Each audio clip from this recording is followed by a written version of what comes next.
Coach, after you watched the film, was there anything that you saw different than what you witnessed on Saturday night? No, pretty much what I said Saturday night, just not good enough. Didn't approach it the right way, and got to give Central Arkansas credit. They came out and got after us. What was the mood like with the team yesterday during workouts and during practice and film? It was embarrassed, I'd say, after the game. We'll meet with them today, but just after the game, embarrassed. Kliff, when you look at the film, is it an execution thing? Is it an effort thing? It's all fixable. I thought the effort at times was good. I think a lot of our younger, new players that we're counting on had the deer in the headlights look, which was disappointing. But it's all fixable. It is fixable, and so we'll attack it this week. Who are some of the young guys you saw some encouraging things from? Justin Stockton would be one. I thought he ran the ball well. He stuck his nose in there, did good on protections, and so other than that, a lot of those guys, first time starting, it looked like it was the deer in the headlights look. Coach, it looked like you guys hit it on the money with replacing Jace with Bradley. Talk about his performance yesterday. Got to be excited about that. Very proud of him. Like everybody knows, he stuck around this summer, was voted team captain, and without him, we wouldn't have won that game. He stepped up. A lot of other guys were floundering around. He stepped up and made plays, and so just excited that he's found that role and will continue to excel at it. What did you just kind of think about the offensive line and just kind of how they played as a whole? Not bad. I thought protection was pretty good. They were only rushing 3 guys most of the night, so it should have been. And then in the run game, I thought we were soft at times. I thought we have to continue to get better. Our running backs did a good job making people miss, but we got to get more movement up front. Coach, how do you fix the undisciplined penalties? What steps can you take to make sure that doesn't happen? That's a good question. We'll work on it this week. Yeah, we'll have some more punishments and see where it goes. But that, like I said, just embarrassing to watch your team go out and do those things. And as a coaching staff and as the head coach, I got to get it right this week. Do you have an update on Rika? Yeah, Rika's day to day. It wasn't as bad as initially thought, which was good. And so we're going to brace him up and see how he's feeling. But he's day to day as of right now. I don't know if he'll be back this Saturday, but by all accounts, it wasn't nearly as bad as what they first thought, and so very soon. I know that. Kliff, I know you talked about Davis trying to do too much too often, maybe. I think that was something he did last year. What's similar when he gets in those situations? What happens for him mentally to get in there? Yeah, I just, early on, just wanted to make every play. He throws the one in the end zone on first down and then throws one coming out on first down that basically goes for a pick 6. And just got to go through your reads and get the ball to those playmakers. He doesn't have to do it all with this group he has around him. And so I thought, did a lot of things, had a lot of nice throws, a lot of big completions, but once again, a couple crucial errors that he's got to cut out of his game. Game's going to start at 10 o'clock Saturday night, a lot of times. How do you get your team to play well and prepare for a not optimal time? I think after last week's performance, it shouldn't be hard to get them motivated. It'll be a tough week of practice on them, and we'll get it right. But we're going to push the schedule back, probably let them stay up a little bit later and let them sleep in a little bit longer, and so their normal day seems as if it's a normal Saturday kickoff. Do you have any experiences as a player or coach in the Sun Bowl? I do. When I was at University of Houston, we played there twice, and it's a tough place to play. One time we were number 12 in the country with Case and went in there and got beat by about 20. And then when we were top 10 in the country again in 2011, went in and won by a touchdown. So it'll be a tough atmosphere. They'll be rowdy, that late kickoff, and so we're going to have our hands full. Do you think this is a team that can be galvanized by the road environment, everybody being against them? I think so. I thought at times they handled it well last year. So I'm excited to watch them respond, and more than anything, respond to how poorly they played last week. What concerns you about UTEP? I think that they do such a good job running the football. Jamil is a kid I coached at Texas A&M, very talented athletically, can hurt you with his arms and his leg, and very accurate passer. And then just watching the film from last week, they really pounded the rock against New Mexico. And so obviously with what we put on film, they're going to be expecting to be able to run the ball against us.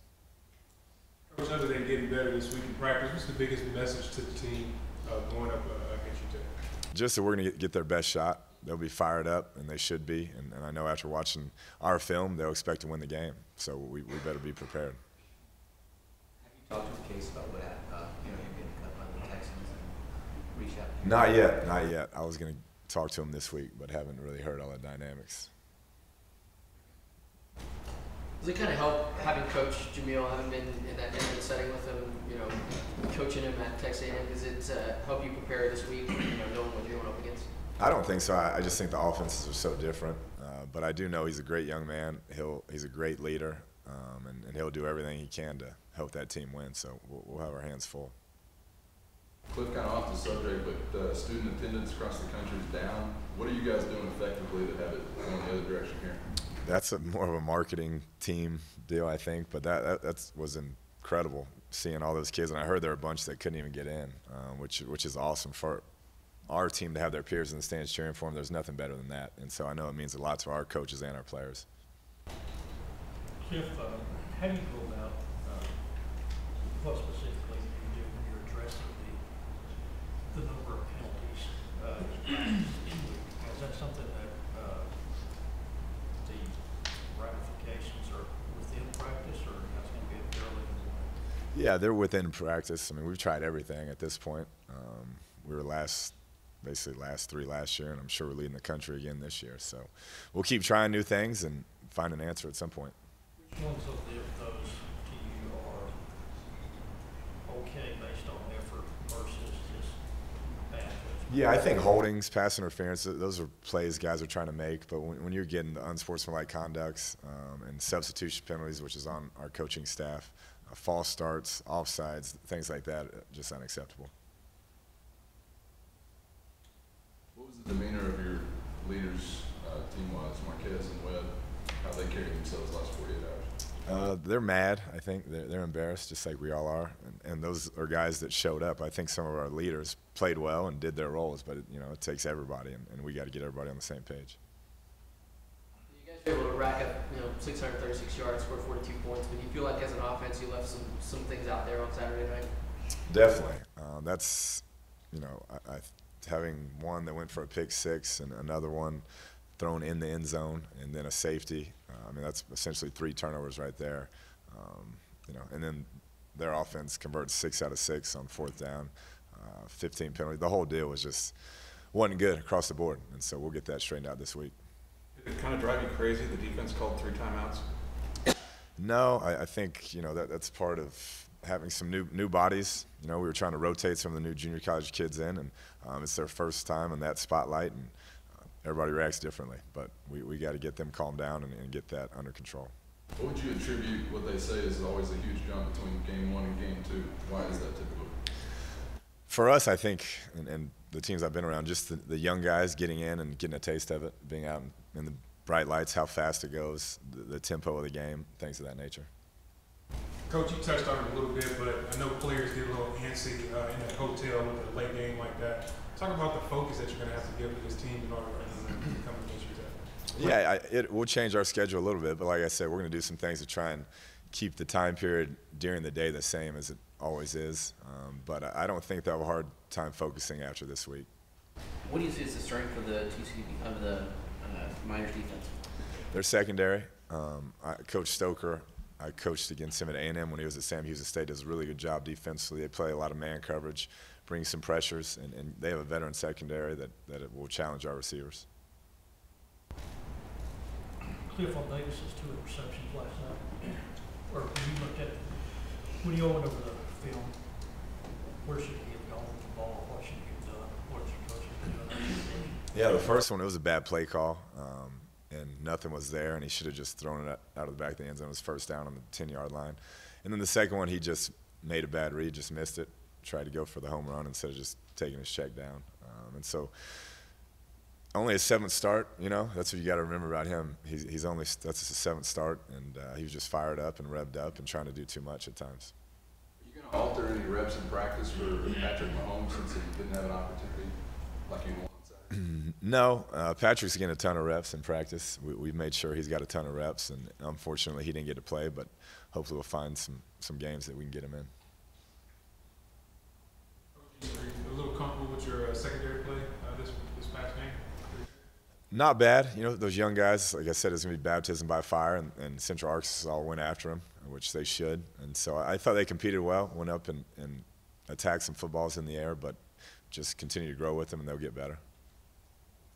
How'd you feel like the receiving corps did, other than Marquez's heroics? Not very good. Jakeem had some cramps where he was kind of in and out, and he did some good things, but our outside guys, pretty non-existent. You know, young guys that hadn't played a lot and didn't do what they've done in practice. So we're going to get them worked on this week, and they'll play better this week. What about your running back group? Obviously, DeAndre going over 100. Justin Stockton, you talked about played well, but as a whole, how do you feel that group played? I thought they ran tough. I didn't think we always got the movement we should get up front, but I thought Q White stepped in, had some good catches, and Justin Stockton ran fearless, and DeAndre picked up where he left off, this spring. I think he's full speed again and has a lot of confidence right now. How nice was it to see a guy like Justin in his first career start? He took some hits, but kept running tough all night long. He's a tough kid. He's a heck of a player, heck of a talent, and so yeah, that'll be a big piece to our offense moving forward.